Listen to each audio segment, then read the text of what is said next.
Fala galera, eu sou Pedro Rodrigues e sejam muito bem-vindos a mais um Manual do Brasil Dá o Papo. Na última terça-feira, o presidente Jair Bolsonaro proferiu um discurso em um evento sobre a retomada do turismo que foi um verdadeiro strike. Na verdade, se fosse um strike, Bolsonaro teria acertado todos os pinos e saído vitorioso. Portanto, eu acho que a analogia mais adequada deveria ser um arrasa-quarteirão. Sem papas na língua, o presidente saiu batendo em tudo que via pela frente. Apesar do discurso ter sido feito num evento sobre turismo, sobrou para a imprensa, para governadores, para câmaras de deputados, para o presidente eleito Joe Biden, dentre tantos outros desafetos e perseguidores imaginários criados pelo presidente. O discurso foi tão surpreendente e surreal que sobrou até para o próprio governo federal, ou seja, Bolsonaro criticando o próprio Bolsonaro. Vamos tentar entender alguns pontos desse discurso, no mínimo muito questionável, do presidente. Mas antes da gente entrar nessa polêmica, não deixa de se inscrever no canal apertando esse botão vermelho aqui embaixo. Não esquece ainda de apertar o sininho e ficar por dentro de todos os vídeos aqui do Manual do Brasil. E vamos ao discurso do presidente. Fernando Noronha, se alguém quiser ir para lá, tem uma taxa estadual de R$ 73,52 por dia.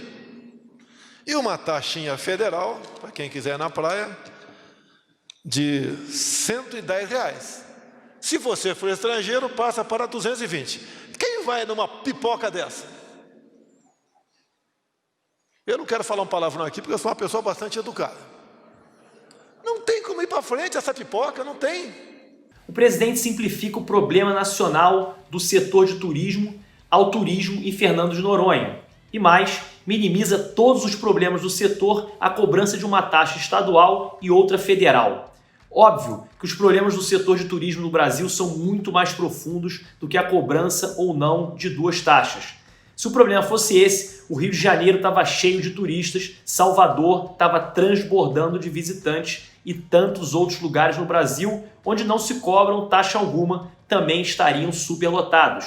A grande verdade é que o governo federal não possui uma agenda clara para o setor de turismo, o que impacta diretamente em todos os envolvidos com o setor.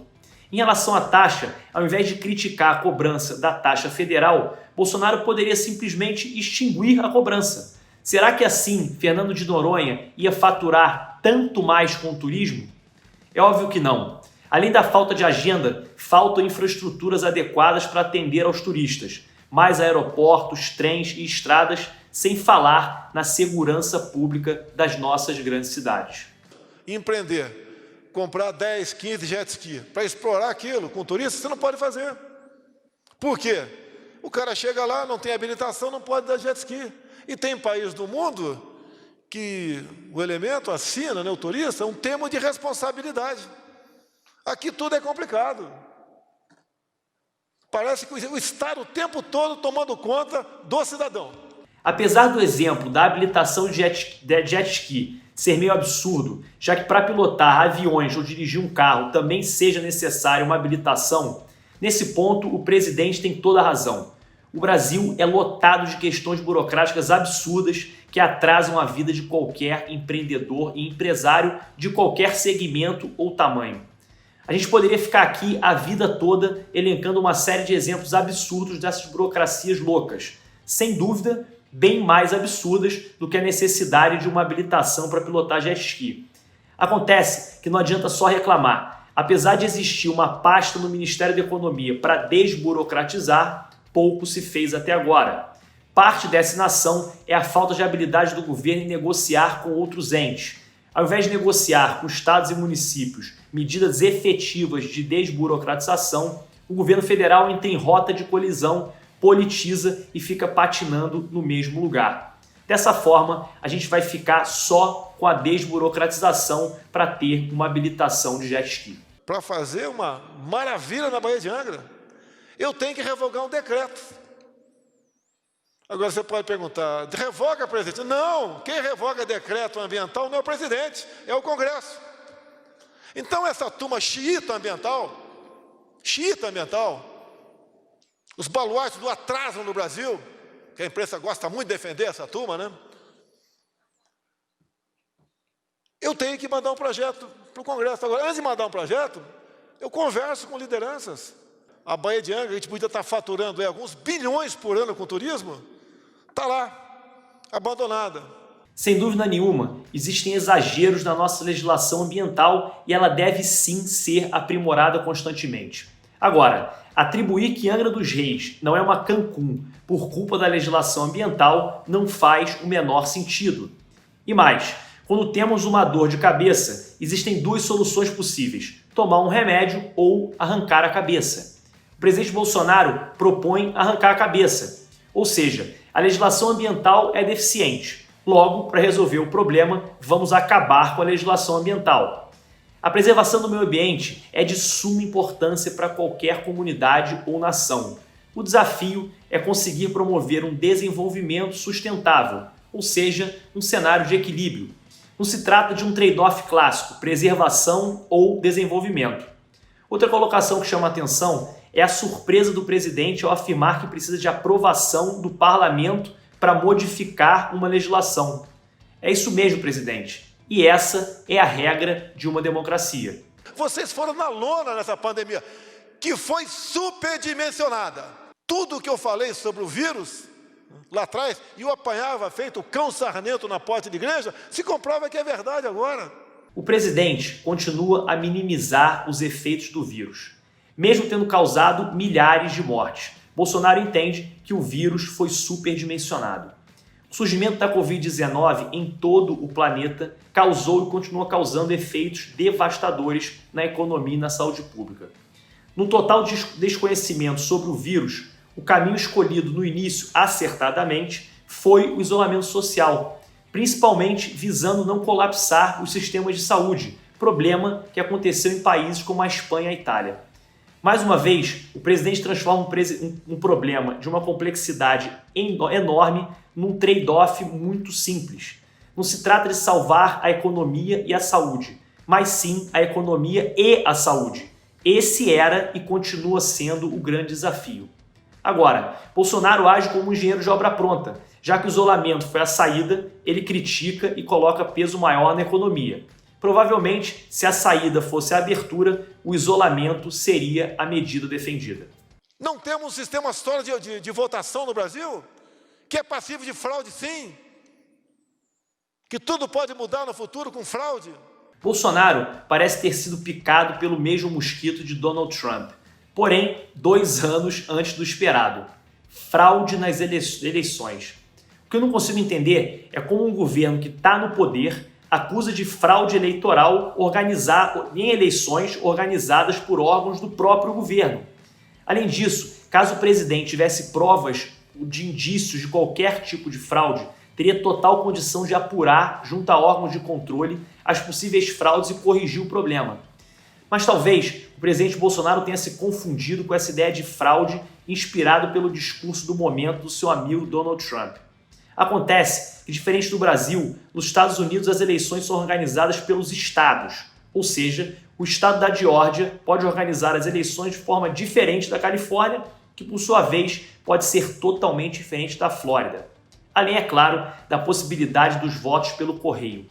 Mas mesmo com toda essa complexidade, em centenas de anos de democracia nos Estados Unidos, uma fraude nunca aconteceu. E parece que essa tentativa de Donald Trump vai cair por terra. A minha vida aqui é uma desgraça, é problema o tempo todo, não tenho paz para absolutamente nada, não posso mais tomar um caldo de cana na rua, comer um pastel, assim quando sai vem essa imprensa perturbar, pegar uma piada que eu faço com o Guaraná Jesus para tentar me esculhambar.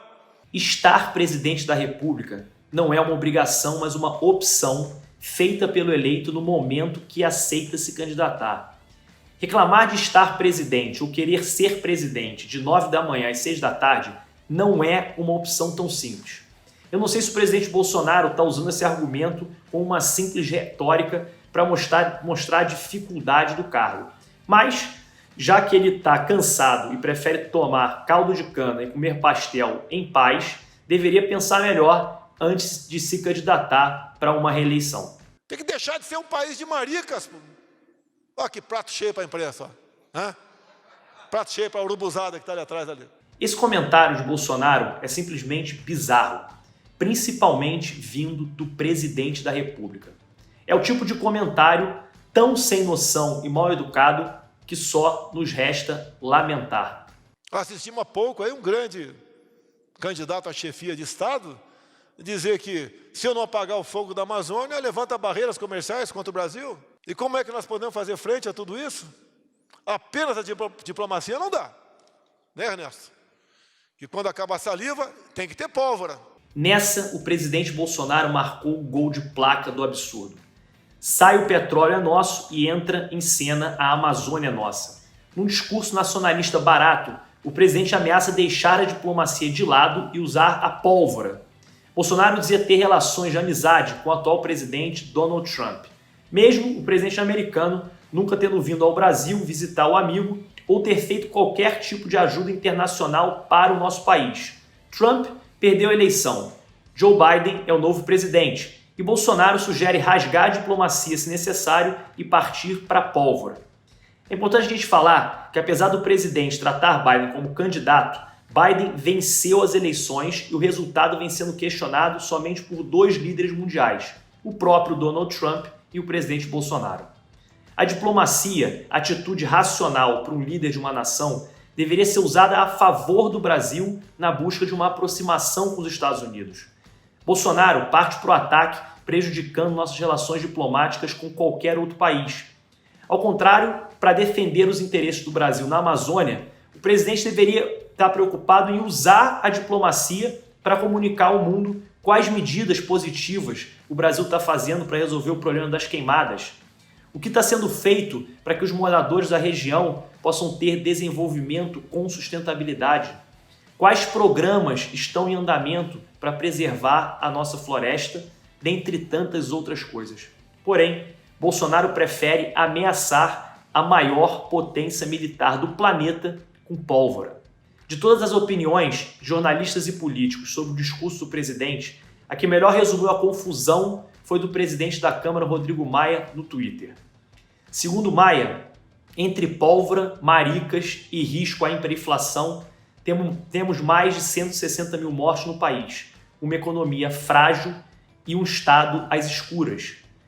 Em nome da Câmara dos Deputados, reafirmo nosso compromisso com a vacina, a independência dos órgãos reguladores e com a responsabilidade fiscal. E a todos os parentes e amigos de vítimas da Covid-19, a nossa solidariedade. E você, o que achou do discurso do presidente Bolsonaro? Deixe a sua opinião aqui nos nossos comentários. Valeu e até o próximo vídeo.